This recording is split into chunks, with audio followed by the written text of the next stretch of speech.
No se vayan porque ahí hay 20 kilos que vamos a ofrecer después de un productor de Entre Ríos que va a contar de con la experiencia. Nosotros somos ingenieros agrónomos, pertenecemos a la red de técnicos en agroecología del litoral, que nos empezamos a convocar a fines del 2015.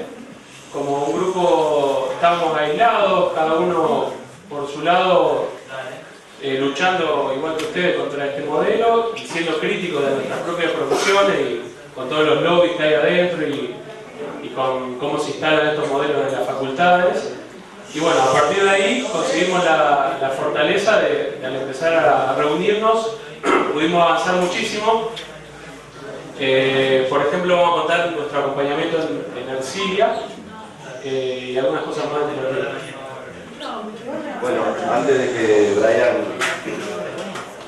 cuente la experiencia de Ercilia, yo brevemente quiero transmitir algunas cuestiones conceptuales que hacen a lo que podemos llamar cuál es la propuesta o cuál es la alternativa que los vecinos podemos pensar en cada uno de estos pueblos. Esta es una captura de la imagen del pueblo de ustedes, de Sastre. ¿Qué es lo que podemos pensar, qué es lo que podemos proponer para transformar esta situación? Que, como bien describieron Merardo y el fiscal, es compleja, ¿no? Y urge abordarla y transformar esta realidad. No puede ser que nos estemos enfermando y muriendo de esas enfermedades. Ayer estuvo en casa un compañero de Trenquelauquen que trabaja con productores del periurbano, acompañándolos en su transición agroecológica, y fue al médico porque su hijo de 3 años y medio tiene intolerancia al gluten y le encontraron glifosato en sangre. Y probablemente todos nosotros tengamos alguna molécula química. Probablemente no. Tenemos que ver si 3, 4, 5 y cuáles, pero seguro tenemos agrotóxicos en nuestra sangre. Y como explicó el doctor, no sabemos qué va a desencadenar en nuestro cuerpo ese cóctel. Así que bueno, tenemos que hacer algo. La próxima, por favor. Por ejemplo, nosotros ahora con las exposiciones podríamos decir, bueno, Sastre, María Juana, San Jorge, la comunidad, Ercilia, podría plantearse como objetivo decir, bueno, realizar un proceso que genera una transición, generar compromisos, responsabilidad para lograr un sistema productivo local diversificado de alimentos saludables, seguros, soberanos, para garantizar el derecho humano a la alimentación en la comunidad de, bueno, yo te Sastre porque estamos acá en Sastre. Pero tenemos que ponernos un horizonte para caminar fuertemente y sin discontinuidad hacia eso. Y fíjense que estamos hablando de la alimentación como un derecho. Ahí el doctor hablaba de que la alimentación hoy está ligada al mercado, es un negocio, entonces es hambre el que no accede al alimento a partir de la góndola, digamos, ¿no? Sobre todo ahora que las zonas rurales se han abandonado, entonces la autoproducción de alimentos ha dejado de ser una componente fuerte, como en países donde hay una ruralidad importante, como en África, en Irak, donde la autoproducción de alimentos es importantísima, es más que la comercialización. La próxima. Entonces aparece esta idea de la transición. Yo acá quiero hacer énfasis en 2 o 3 cositas y le dejo a Brian para que cuente la experiencia de Ercilia. Después podemos retomar quizá en el debate algunas preguntas de cómo producimos estas naranjas, por ejemplo, cómo podemos producir soja, trigo, aceite de girasol, lo que querramos se puede producir de manera diferente. Entonces, estamos en una situación actual que bien describieron los compañeros, ¿no? Donde se usan millones y millones de kilos o litros de agrotóxicos por año. Y dijimos que queríamos llegar a esta situación y vamos a usar a la agroecología como herramienta, entre otras, para recorrer esa transición. Es decir, vamos a usar los principios de la ecología para pensar nuestros agroecosistemas, porque otra de las causas de por qué se usan cada vez más agrotóxicos es porque tenemos una propuesta etimológica para diseñar nuestros sistemas totalmente equivocada. Entonces, como diseñamos mal nuestros sistemas, por ejemplo, recurrimos fuertemente al monocultivo, cuando aparece un bicho es como un gurisito cuando llega un cumpleaños y hay una mesa llena de chisitos. El pibe barre con todos los chisitos y queda lleno de chisitos. La plaga es exactamente lo mismo. Entonces, si diseñamos mal los sistemas, cada vez tenemos que usar más agrotóxicos y los sistemas están muy mal diseñados. Entonces, bueno, para llegar a esto vamos a recurrir a estas herramientas que tenemos y vamos a pasar por distintas etapas. Algunos plantean una primera etapa de coeficiencia. Nosotros esa etapa la aceptamos, sí y solo sí se dan las otras dos etapas. O sea, no aceptamos que solo nos quedemos en la etapa de la ecoeficiencia, es decir, de cómo ser eficientes en el uso de los agrotóxicos. Y eso es un poco la propuesta que estamos escuchando desde algunos sectores concentrados de la producción, y no tenemos que caer en ese engaño, y acá vamos a hacer un paréntesis para destruir esta idea de que las buenas prácticas agrícolas son la solución. Con veneno no existen las buenas prácticas. Hay que trabajar 4 puntos para destruir ese argumento. Y en principio recuperar la historicidad del concepto. Las buenas prácticas agrícolas emergen hace unos cuantos años como una serie de sugerencias de distintas organizaciones vinculadas a la producción de alimentos en el mundo para conservar los suelos, la biodiversidad. Entonces sugieren buenas prácticas agrícolas: rotar los cultivos, diversificar, mantener la biodiversidad social del sistema, cuidar el agua. En definitiva, eran buenas prácticas las que se estaban proponiendo. Ese término obviamente se tergiversa y se dice, bueno, si nosotros usamos bien, somos ecoeficientes con el producto que estamos usando, estaremos haciendo una buena práctica. ¿Por qué decimos que no se puede hacer una buena práctica agrícola con algo que es veneno? Por varias razones. En primer lugar, porque la nomenclación que se hace de esas bandas que mencionaba el fiscal, clase 1, A, B, amarilla, verde, que yo sinceramente desconozco porque como no usamos esos productos, no estamos en contacto con esos productos, manejamos otros productos,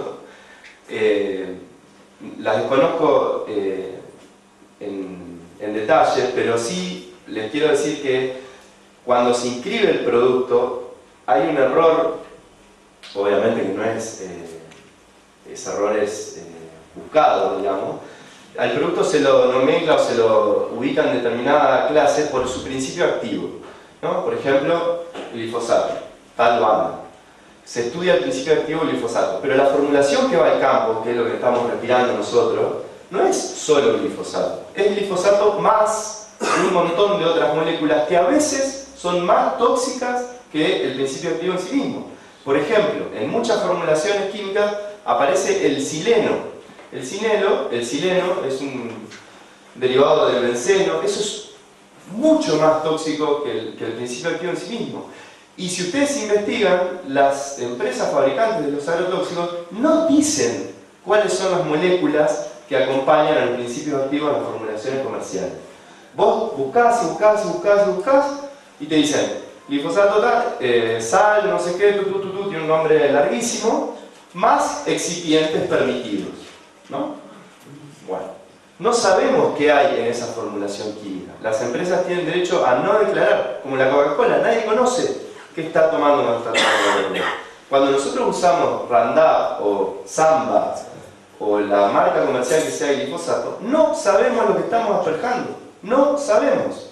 Entonces, clasificar toxicológicamente a un producto por un principio de las 10 moléculas que tiene está mal. Y también está mal trabajar con las consecuencias agudas, porque se habla de toxicidad aguda, porque se estudia lo que llama una dosis letal de la mitad de una población de PS rata, DL50. Cuando el doctor explicó muy claramente que el problema no es que nos vamos a tomar un vaso de glifosato, salvo que seamos los suicidas indios, sino que estamos expuestos permanentemente a pequeñas dosis. Entonces no tenemos problemas agudos, tenemos problemas crónicos. Entonces, las bandas no nos sirven más que para denunciar parte de esta magia, ¿no? Eso es un punto que tenemos que tener claro. El otro punto para destruir este concepto de las buenas prácticas es el tema de las condiciones ambientales y las derivas. Hay un informe del ingeniero químico Tomassoni que explica perfectamente que no hay solo una deriva primaria. Incluso el Ministerio de Agroindustria, fundamentalmente, con sus aliados, nos están queriendo hacer creer en estas pruebas que hacen con el mosquito para esconder, asperjan agua en esas pruebas. Asperjan agua. no asperjan los caldos que están usando los productores en el campo, no asperjan las mezclas de los productos prohibidos o de los productos permitidos, asperjan agua. Entonces no es la misma la condición de deriva del agua que de un caldo. Por favor. Y las condiciones ambientales, hay un agrónomo con un aparatito que dice si hay temperatura, humedad, altitud. Las condiciones ambientales cambian.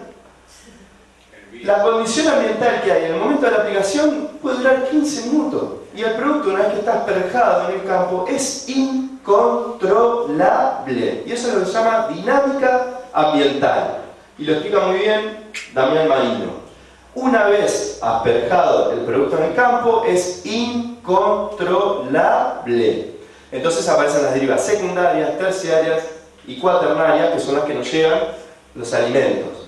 Entonces nos comemos una lechuga con un montón de residuos de tóxicos, y eso también es deriva.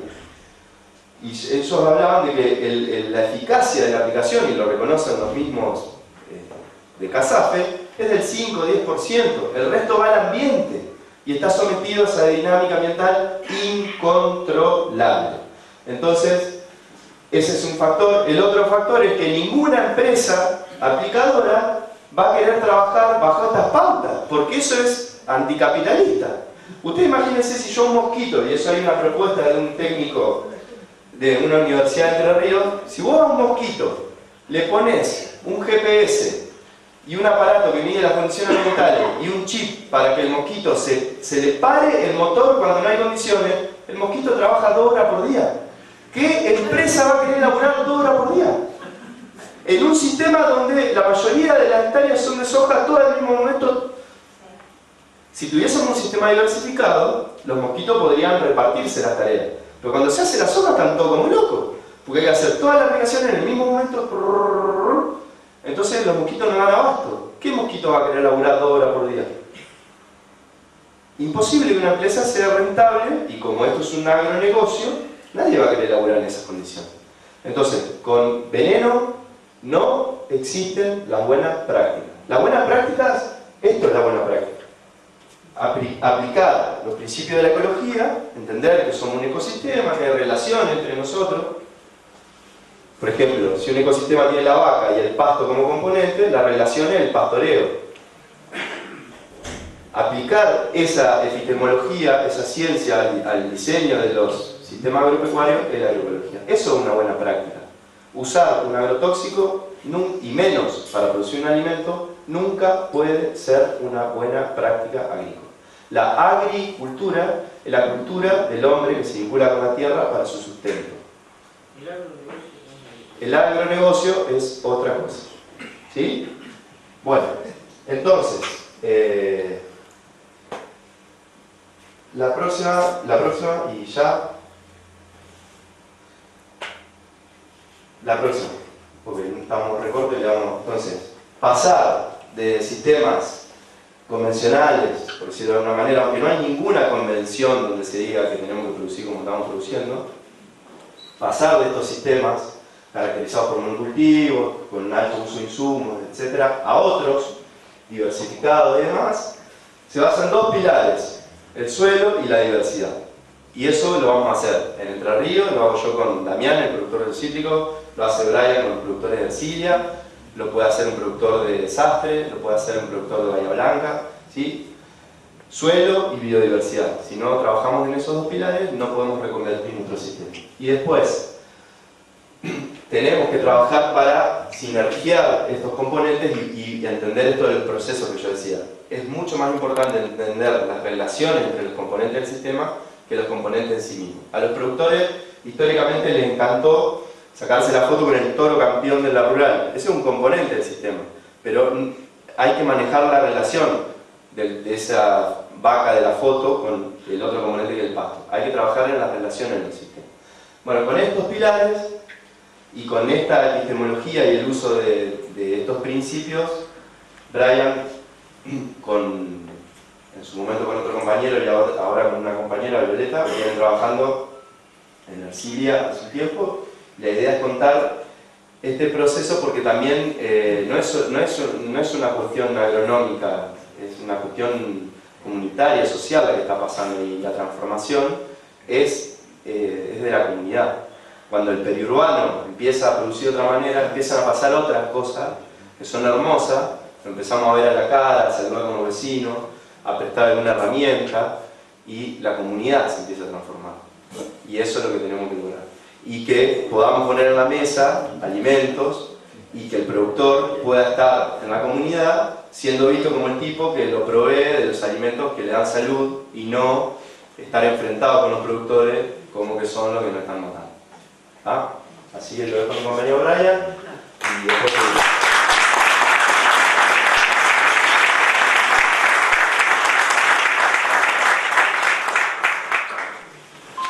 Bueno,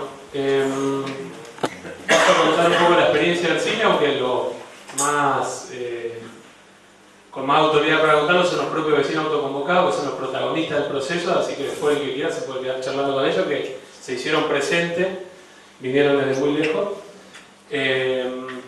Porque Ercilia queda acá, departamento San Cristóbal, sobre la ruta 34, antes de llegar a Ceres. Y hoy Medardo contaba que, bueno, de los millones de hectáreas y los millones de kilos o litros de agroquímicos que se usan, y en este modelo que, porque veía que las enfermedades que están apareciendo son nuevas, este modelo no tiene más de 20 años, si lo relacionamos con la soja transgénica entró en el 96, se usaban 30 millones de litros kilos en el 96 y estamos en más de 450, mucho más probablemente porque los últimos datos son del 2015 creo. Y eso que nos da la pauta de que son millones de hectáreas, más o menos capaz que 25 o 30 millones de hectáreas de Argentina, si sumamos Paraguay, Uruguay, el este y el sur de Bolivia, Brasil. Es una plataforma productora de commodities. No son muchos los países que producen de esa manera, después además puede estar Estados Unidos. Y es un sistema, se encaja perfectamente en el agronegocio, que es un sistema muy vinculado a la dinámica financiera, a las cotizaciones de estos commodities en la bolsa, que son llamados flex crops, o sea, cultivos flexibles porque pueden tener distintos usos. Pueden ser alimento humano, pueden ser forraje animal, pueden utilizarse para biodiesel, dependiendo de cómo estén los mercados de cada una de estas cosas, se puede aplicar a esos usos financieros de alguna manera y especulativos. Y entonces es extractivista también por las escalas que toma. Es como la megaminería, y como la megaminería necesita los químicos para extraer los minerales, estos químicos también se necesitan para multiplicar los ciclos productivos, acelerarlos. Y bueno, entonces es una dinámica mundial en la que estamos insertos, y entonces hay una cuestión de soberanía también aquí, porque en esos millones de hectáreas no estaría importando tanto el sujeto que hace la producción, sino más bien los circuitos financieros en los que se instalan. O sea, mientras estén garantizados los millones de toneladas y las millones de hectáreas que lo proveen, que sabemos que son pocas corporaciones las que lo manejan, no estaría importando tanto el sujeto productivo. O sea que la historia nuestra, de nuestra tierra, de nuestros abuelos, de los chacareros y la gente que vivía en el campo y que hizo los pueblos del interior, está quedando totalmente de lado. Y eso lo sabemos viajando para acá con el hijo, que vemos el paisaje y es un páramo donde estamos viviendo. O sea, acá pasando María Juana ni los alambrados, quedaron solo taperas, no hay gente en el campo. Y bueno, y entonces ahí es donde surge la importancia de ustedes, de los grupos de vecinos autoconvocados que están resistiendo a estas dinámicas globales, de la globalización, de la mundialización del capital, del capitalismo. Son resistencias locales las que se están dando. El caso de Ercilia, que es el que vamos a dar cuenta hoy, y también el de acá de ustedes, en Sastre, María Juana. Son sujetos importantísimos porque están, fíjense, un monstruo global, pero la respuesta y las resistencias son locales. acá me quedó mal el número, creo que arrancaron en el 2007 la lucha en Ercilia, los vecinos, como en un montón de pueblos, algunos han logrado más avances, otros en el medio es súper complicado, como sabemos que esta cuestión en todos los pueblos donde son pueblos ojeros, pero bueno, eso es una concentración en frente del Consejo Deliberante del Ceres, cuando quisieron echar marcha atrás con una ordenanza de 700 metros, había sin obligaciones. Y bueno, amenazas a los vecinos también, eso no está exento, eso sucede siempre, por los intereses que hay detrás de esto. Entonces la historia se repite en distintos lugares y vemos que es la misma. Pasa, Nico. Bueno, esta es una foto que sacamos yendo a, también, como yo puse 35 millones de hectáreas porque además de la soja, el maíz, hay que sumarle todas las otras cosas que también son fumigadas, los cinturones hortícolas, la fruticultura fumigada, ni hablar si metemos ahí la forestación. Esta foto sobre la ruta 11 pasando Jambi Campbell, íbamos a una charla en Marcelino Escalada, donde también hay un grupo de vecinos autoconvocados que está resistiendo a las fumigaciones, donde lamentablemente falleció un hombre a raíz de las fumigaciones. Y eso está sobre la ruta 11, un depósito de bidones, y eso se ve, ustedes lo ven, se ve todo el tiempo en el campo. Residuos peligrosos.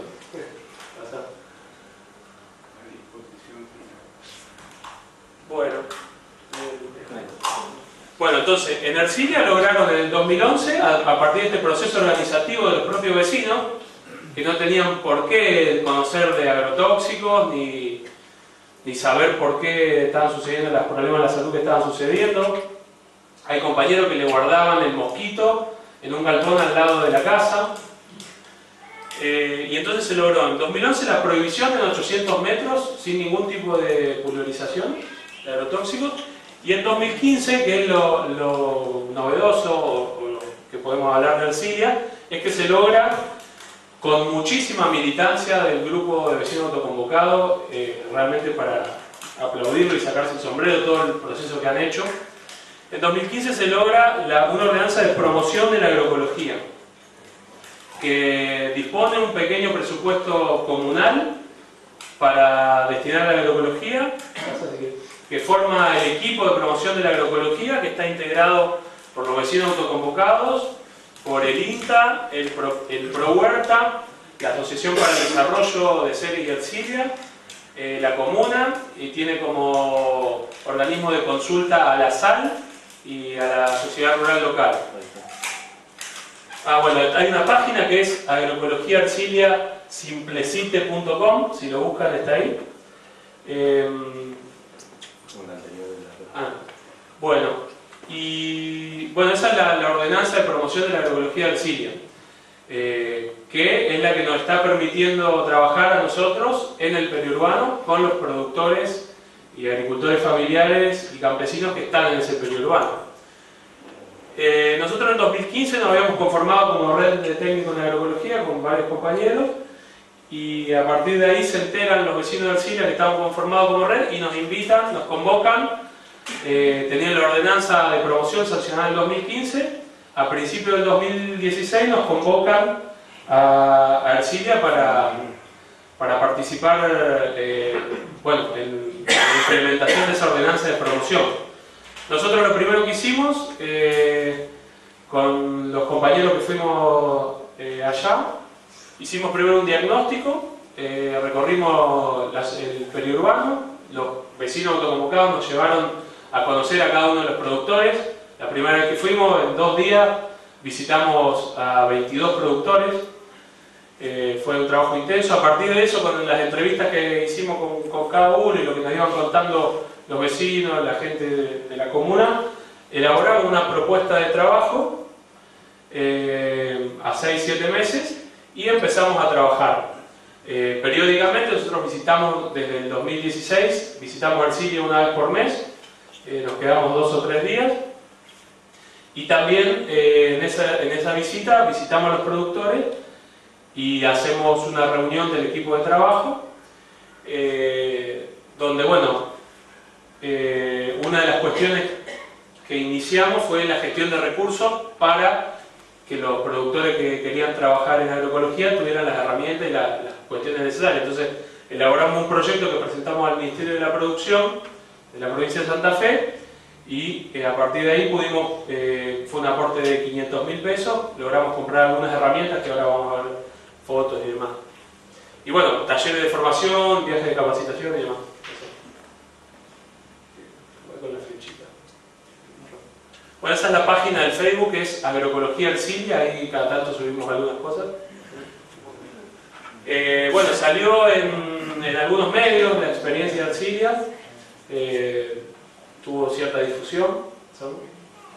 Y este es el pueblo, con la línea de la planta urbana, los 800 metros donde no se puede aplicar nada, y después están los 1500 y la zona de 3000 metros, con distintas graduaciones en esto de las bandas y demás, que como decía Nico, es engañoso esto de regirse por las bandas, porque las bandas están hechas por la toxicidad aguda y lo que nos afecta a nosotros es crónicamente, entonces es una trampa.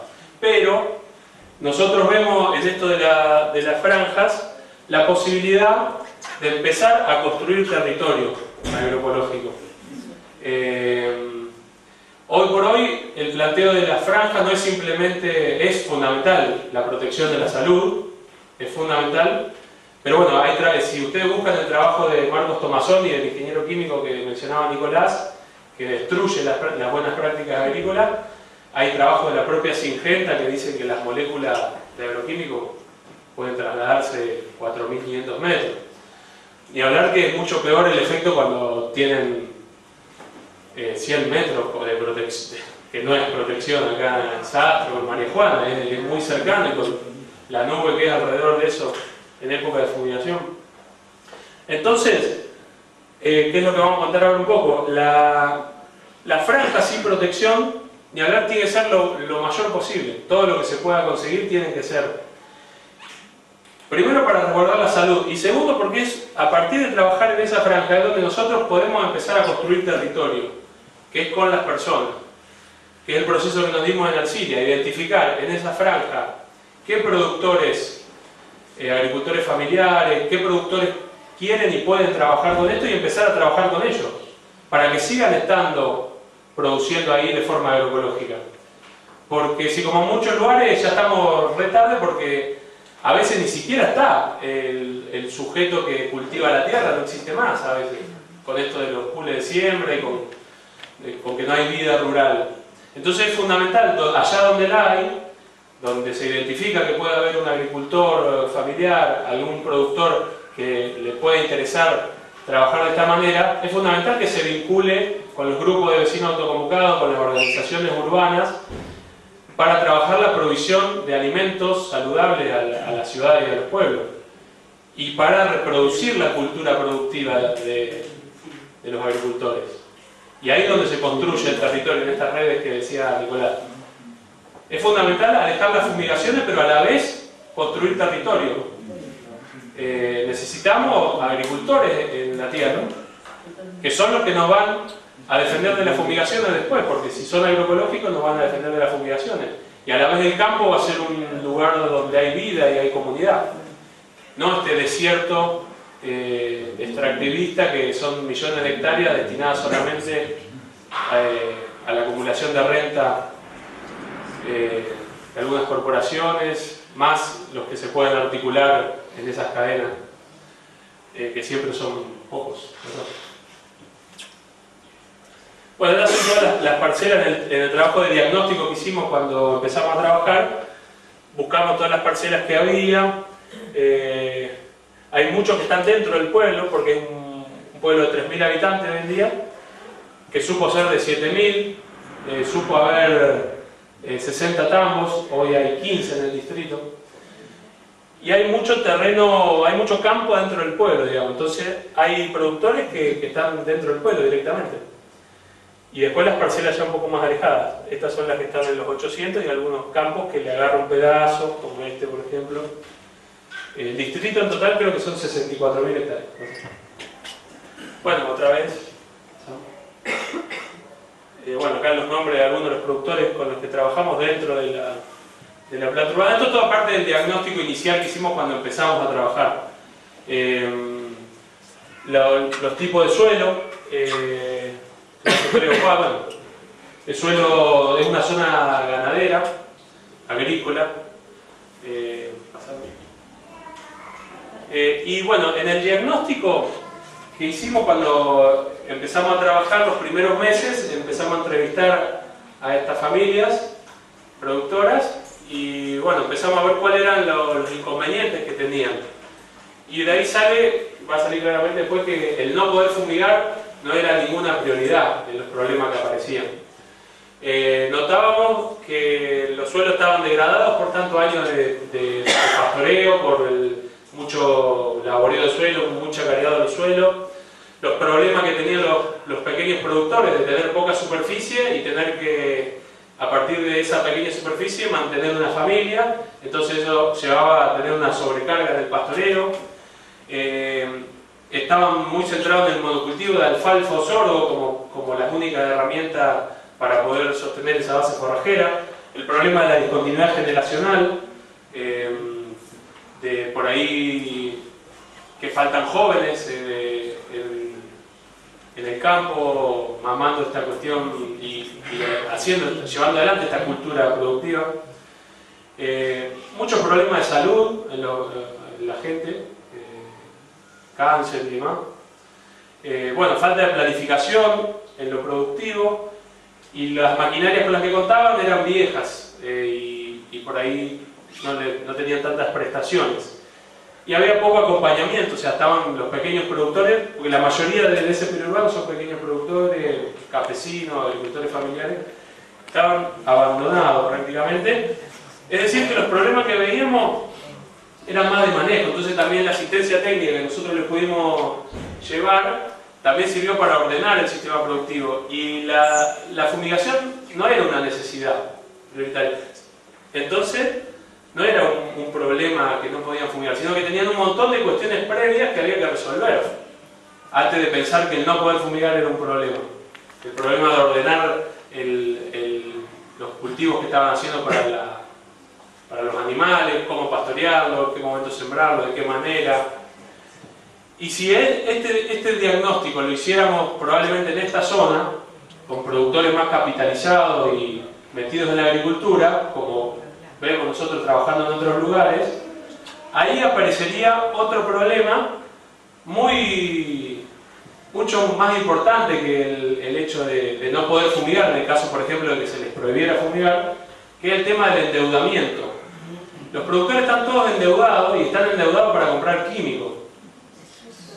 Y entonces piensan que no pueden salir y tienen que seguir fumigando para cosechar y pagar la deuda en la cooperativa, en la agronomía que le vendió los insumos. Están súper endeudados y años donde las cosechas son menores, como estos años de sequía, realmente a veces la mayoría se la llevan los insumos. Estos 3.000 millones de dólares que decía Medardo es un mercado importantísimo y en el costo de producción, ustedes si lo analizan, eso está en la revista Márgenes Agropecuarios, donde lo quieran ver, los insumos se llevan una parte importante del ingreso de cualquier hectárea de monocultivo. Bueno, entonces, para pasar rápido esto, empezamos a trabajar en algunas líneas con los productores de mejorar la oferta forrajera, de incluir alguna otra especie, de diversificar, de trabajar en las rotaciones y en hacer un trabajo participativo con ellos de pensar esas estrategias productivas. Bueno, a partir de ahí hemos presentado proyectos que hemos conseguido financiamiento para el parque de maquinaria, cursos, talleres, el trabajo fuerte del equipo de promoción también es muy importante. Algunos objetivos que nos pusimos en ese inicio de mejorar los sistemas productivos, ninguno tenía que ver con la fumigación. Eso es lo que queremos resaltar, que hay muchas otras cosas para mejorar y ajustar en los sistemas que se pueden hacer sin fumigar.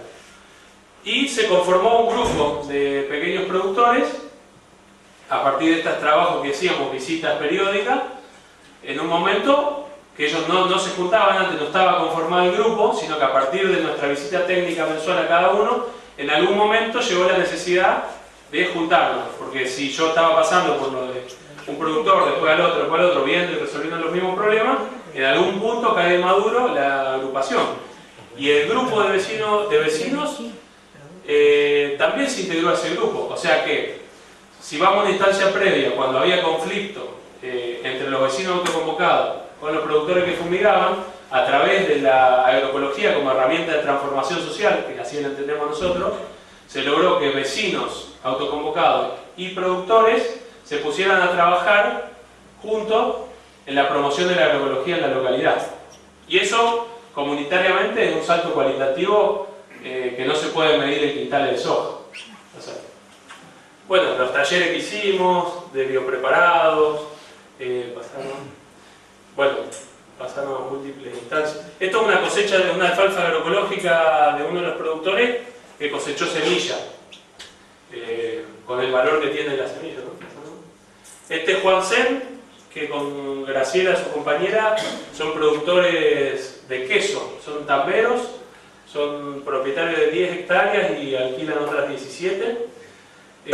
Ordeñan todos los días y hacen queso y venden en la localidad, un queso de primera calidad. Estas son algunas de las máquinas que logramos comprar con el proyecto que presentamos en la provincia: una rastra con cajón sembrador y una enrolladora. La decisión de las máquinas y la necesidad de cuáles eran la hicimos junto con los productores, evaluamos cuáles eran las necesidades y en función de eso hicimos la compra. Y compramos un mosquito para fumigar, pero con biopreparados. Es un mosquito saludable. Es para, acá está el Nico, en un taller que hicimos allá, esos son los productores del grupo. Ahí estamos preparando un super magro, que es un fertilizante que inventó Delvino Magro, que es un brasilero, que está hecho con, en ese tacho van más o menos 40-50 kilos de bosta fresca, que no tiene que tener ivermectina, leche o suero, cenizas, y después le podemos poner otras cosas, plantas y demás. Y salen más o menos, por lo menos 100 litros de producto para aplicar en el campo, que es un biofertilizante, un estimulador de las plantas y recuperador de la biología del suelo. Porque este sistema con la fumigación y todo lo demás hace percha al suelo. O sea, el suelo no es el piso, el suelo es un organismo vivo en realidad. Hay, en un centímetro cuadrado de suelo hay millones de organismos vivos, desde hongos, bacterias, que cumplen un montón de funciones en la nutrición de los cultivos, micorrizas, y que si eso está muerto, el suelo, que es la agricultura industrial esta que tenemos en millones de hectáreas, plantea un suelo muerto. El suelo es solamente un sustrato y se le agrega todo lo que necesita, el fertilizante y demás. Y eso lleva también a que a las plantas las ataquen más las plagas. Y entonces la tarea del agricultor en realidad es cultivar suelo, mantener esos suelos vivos con alta actividad biológica. Y los suelos con este sistema, a partir de las fumigaciones, tienen muy poca actividad biológica, están muertos los suelos. Y eso nos condena a nosotros, nos puede condenar al hambre incluso, porque en algún punto esos suelos van a dejar de ser, ya no sé si son suelos, porque un suelo es algo vivo, no es algo muerto. Y entonces a partir de estos biopreparados, esta es la transición agroecológica. Transición agroecológica no es decir uso poquito de agroquímico. En la transición agroecológica nosotros no usamos agroquímicos, usamos biopreparados. Entonces, a partir de estos biopreparados mejoramos la fertilidad de los suelos. Aquel es un caldo sulfocálcico, que es un fungicida, tiene varios usos, pero por ejemplo, si por alguna razón, en una etapa como estamos hoy, ahora vamos a ver fotos, de que los suelos están tan deteriorados, de que porque la idea con la agroecología es llegar a un punto en el que el sistema, mejorar tanto la biología del suelo y la materia orgánica, que el sistema se autorregule de alguna manera. Con un suelo sano, las plantas van a estar nutridas y las plagas no la van a atacar. Pero en este momento que partimos de suelos tan destrozados, puede haber ataques de plagas. Entonces para eso apelamos a los biopreparados y a los caldos minerales para corregir algunos problemas que podemos tener de plagas o de enfermedades. Ahí estamos con los compañeros del CILIA acomodando el mosquito cuando recién llegaba, porque lo tuvimos, por el presupuesto no alcanzaba para comprar uno nuevo, entonces tuvimos que lavarlo muy bien y cambiarle todo el botalón, cambiarle todos los picos. Y bueno, como decía, en estos suelos que vienen tan deteriorados, con tan poca materia orgánica, surge el problema. Esto es un ataque de pulgón. En una alfalfa, esto fue el 9 de julio, fuimos para allá. Un tremendo ataque de pulgón. Y eso lo resolvimos con esto, que es el caldo sulfocálcico que estamos preparando en esa ollita, que es mezclar azufre con cal y hacerlo hervir. Podría ser que ese ataque de pulgón, de hecho sucede, y el que más o menos conoce sabe cuando están fumigando con dimetoato, que es un olor muy característico. Ese ataque de pulgón se resuelve en el sistema tradicional con dimetoato, que es banda amarilla. Nosotros lo resolvimos y después nos llamó el productor muy contento que pudimos resolver ese problema con el caldo sulfocálcico que hicimos con azufre y cal, que nos salió 2,50 pesos. Y ahí aplicamos el sulfocálcico y el otro bidoncito es el supermagro. Ahí estamos, bueno, sí, ahí estamos poniendo a punto el mosquito, mientras lo probamos nos tomamos mate. A veces están los chicos, cuando pusimos a punto el mosquito fueron la gente con la familia. No pasa nada porque esto no es veneno, es un preparado que se hace con bosta y con leche. No tiene nada. ¿Pasa? Bueno, uno de los proyectos que tenemos en el CILIA hay 3 hectáreas del ferrocarril, que el proyecto que armamos en el equipo y junto con los productores es de un centro integral de servicios agroecológicos. Son 3 hectáreas donde también está el proyecto. Nos falta financiamiento obviamente y apoyo del Estado, pero la idea ahí es hacer huertas para la gente del pueblo que quiera hacer huerta y que sea tipo un centro donde podamos tener, que de hecho ya construimos un tinglado para abordar las máquinas y para ahí poder hacer los talleres con los biopreparados y demás. ¿Pasalo? Bueno, ese es el lugar. ¿Pasalo nomás? El vivero, bueno, ese es el tinglado, que ahí van a ir guardadas las máquinas y donde vamos a hacer los talleres. ¿Pasalo nomás? Bueno, y la idea de ese lugar es que pueda dar apoyo como centro logístico al periurbano agroecológico, o sea que en ese lugar podamos tener, reproducir las semillas que nos interesan, podamos tener los plantines de árboles que nos interesan, porque tiene que haber árboles, bueno, y todas las cosas que se necesitan para dar apoyo logístico a un periurbano agroecológico. Pasalo. Bueno, pasale nomás. Bueno, estas son algunas imágenes de los productores allá en Chile, en los talleres, con sus nietos. Bueno, y eso más o menos rapidito, después para cosas, si quieren podemos seguir charlando, pero porque ya es medio tarde.